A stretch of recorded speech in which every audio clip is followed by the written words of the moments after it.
they make. But to start from where Dr.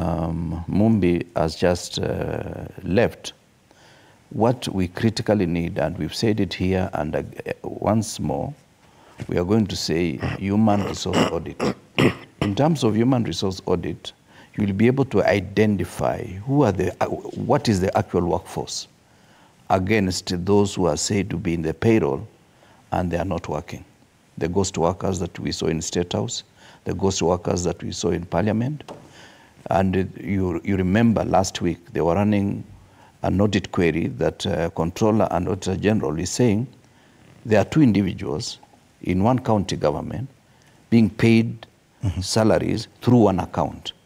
Really, how do you allow two individuals to earn through the same account?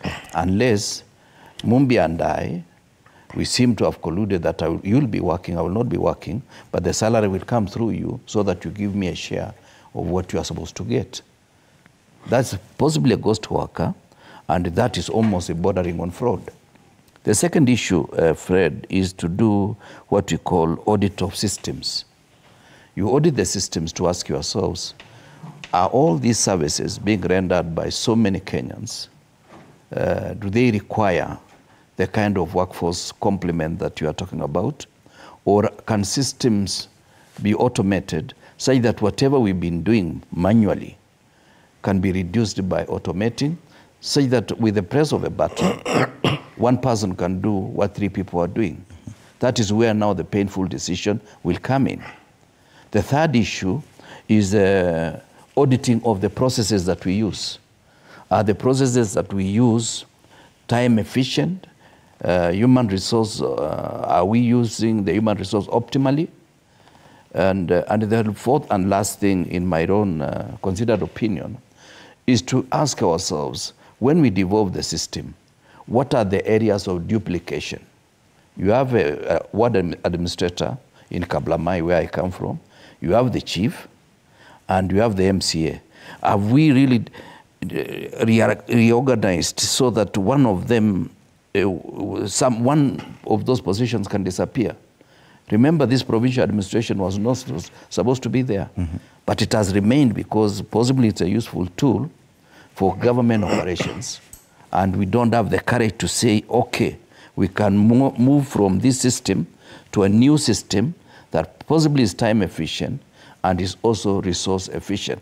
So cutting on the workforce is not an answer. We just need to say, what is the excess that we don't need? Okay. How can we improve efficiency so that 3 people can do the work 5 people have been doing?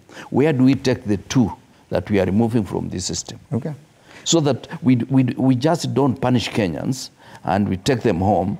Remember, this is not the first time it's happening. There is the retrenchment program that came because of structural adjustment programs by the World Bank and the IMF. And many families were lost.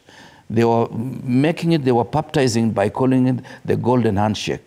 That golden handshake actually destroyed families because people were taken out of workforce and they did not know what to do. Are you saying we shouldn't go that direction again? We should not go that direction until we are sure that yes, we have done to the best of our knowledge, the best of our ability, that the people that we have in County A are 7,000 workers, for example, and we need all of them. Okay.